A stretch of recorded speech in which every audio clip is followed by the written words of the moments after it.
Hi, I'm Diane Kometa, and today on Dishin' with Di, I'm going to show you how to make Irish soda bread. This is a really quick and easy recipe, and it's very delicious. So let's get started today on Dishin' with Di.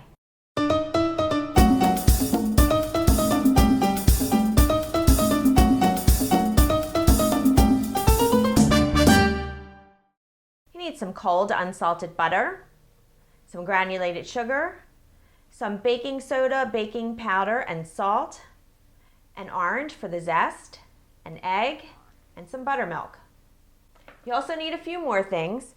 I have in this bowl some raisins and some dried cranberries. Now you could just use raisins if you want to, but the last time I made this, I actually ran out of raisins and I had the dried cranberries, so I substituted it, and I actually really like it a lot, so that's why I'm using them today. And I have some warm water here, and I'll show you what we're going to do with that. And then I have some flour here, and this flour is all-purpose flour, and I've already sifted it. We'll talk about that in a second as well. I have my oven preheating to 350 degrees, and I actually have a cake pan that I've floured. It's actually the spray that I used on here, the baker spray that has flour and butter in it. So I have that prepared. And I have a little bit of extra all-purpose flour for when we get things together. So the first thing that you want to do is take the raisins, if you're using just raisins or your mixture here, and you want to put a little bit of this water on here. And we're just going to set this aside. Now you can use the golden raisins if you want, whatever you want. Just make it your own. Now with the flour, I'm going to measure that for you now because I want you to see how I measure it, and it's very important because a lot of people scoop their measuring cup right into the flour, and you don't want to do that because you're going to end up with too much flour. So first sift your flour and then measure it. So you're going to just take it and pour it into the measuring cup lightly and let it come over the top a bit, and then take the back side of a knife and just level that off, and then put that into the bowl that you're going to be using. So I'm just going to continue here until I get the amount I need.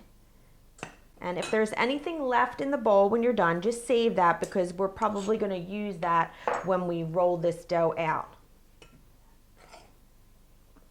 And now into the same bowl, I'm going to add my granulated sugar and the salt, baking soda, and baking powder.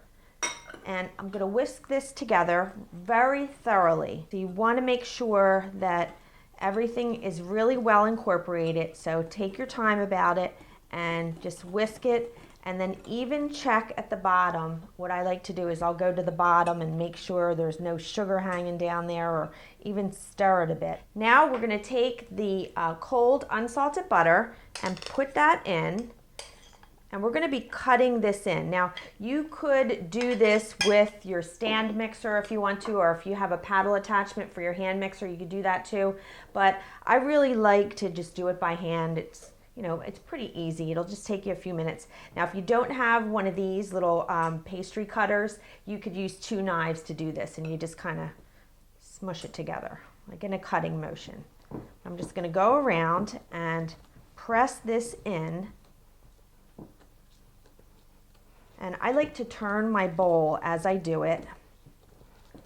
Sometimes the butter gets caught up on it, and you just kind of scrape that off a bit. You want this to be combined so that this is going to become more coarse looking. So I'll show you what that looks like when it's done. Okay, that looks good. You can see it's like, you know, a little bit coarse looking in there. So now that we have that done, I took my raisins and my dried cranberries and I drained those. Now, I usually like to let those soak for about 15 minutes or so. So usually when I'm getting everything ready for my recipe, I'll put those in the water and let them soak. And that just really kind of plumps them up a little bit more, so they're nice and like juicy and plump inside your bread, rather than all squished up and dry. So now I'm just going to put this in here and mix it through. Give those a little stir around. Let's get that really well combined in there. And really, traditional Irish soda bread doesn't have any fruit in it. Doesn't have any butter in it either. So this is a little bit extra special. Now, we have that all mixed through. Now I'm going to take the buttermilk, and if you don't have buttermilk, I have a buttermilk substitute recipe. I'll leave you the link for that. It's very simple. You just use regular milk or low-fat milk to do that. So you're going to take your milk and your egg, and you're going to combine those. So I'm just going to, I have a nice big measuring cup here. I like that because I can just mix everything all in one. And just like take a look, make sure there's nothing wrong with my egg, and put that in. And then I have an orange here. Now I always wash my fruit before I zest it, so I already washed this off, and I'm going to zest in. And this is a microplane. You could use a grater if you want. You could skip this if you want to, if you don't want to put the orange in there. Put that in, and then I'm just going to take my little whisk and just whisk that together. I like when you have these nice big measuring cups, then you don't have to go and measure and then pour it into a bowl. Instead, you have a nice big measuring cup. And I like this kind because it has all the numbers on the side. You can just kind of look down at it. So now in my bowl with the flour and everything, I'm going to make like a little well here. And I'm going to pour about half of this mixture in. And I'm just going to kind of gently stir that. If you were using your stand mixer to do the cutting in with the butter and the flour, you would now do it by hand. You don't want to do this part with your stand mixer. This is the part you would go to by hand, and the adding of the raisins as well. So I like to do it this way because you definitely don't want to over mix this. You want to make sure that everything gets combined but not over mixed. So now I'm going to add in the rest and just kind of keep folding it over until everything looks moist. It's a very, very sticky dough. So don't worry if it seems like, wow, that's a little too sticky. It's not. You can see how sticky it is. Get it so it's looking like about like that, so it kind of starts to form a ball on its own, and then flour your work surface and really thoroughly flour it. Don't worry that you're going to have too much flour that's going to be absorbed into the bread. It's okay. If you don't flour your surface enough, this is really sticky and it's going to kind of stick right to the counter. And we're just going to dump this out, and we're just going to knead it just a little bit to get it to form its shape. Okay, and get your hands nice and floured too. If you need a little extra, that's why I said to save that extra flour if you need it, and you need it right now. I have made this into 2 loaves and I've put it onto a baking sheet. Just make sure you don't put them too close together if you decide to do that, because as they rise, they're going to stick together. And I know they will because it happens. So just make sure you give them some space. Okay, so you just want to get this so that it kind of stays together, and that looks pretty good. Now I'm going to pop this into my prepared cake pan. And you can smell the orange here. Now, you're just going to take a knife and you want to make a cut into it. Make sure your knife has a little flour on it.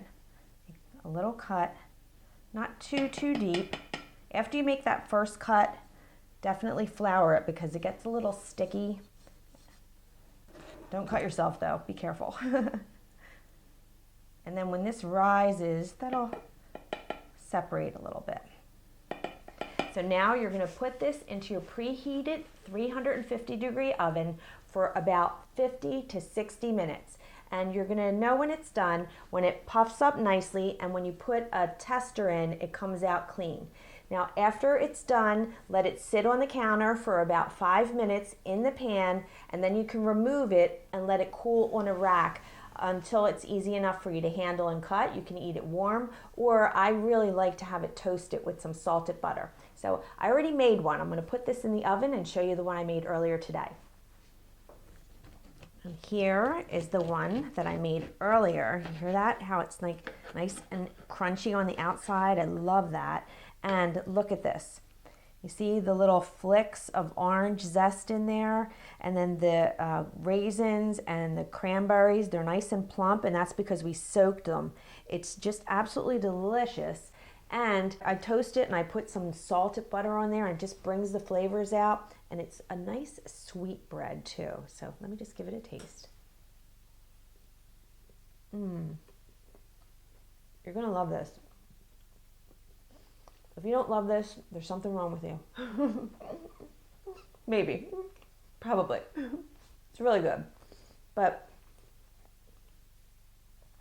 if you make 2 loaves instead of just the 1 loaf, you need to cut your cooking time back. So about 45 minutes. And like I said, make sure you separate them so they don't come smushing into each other.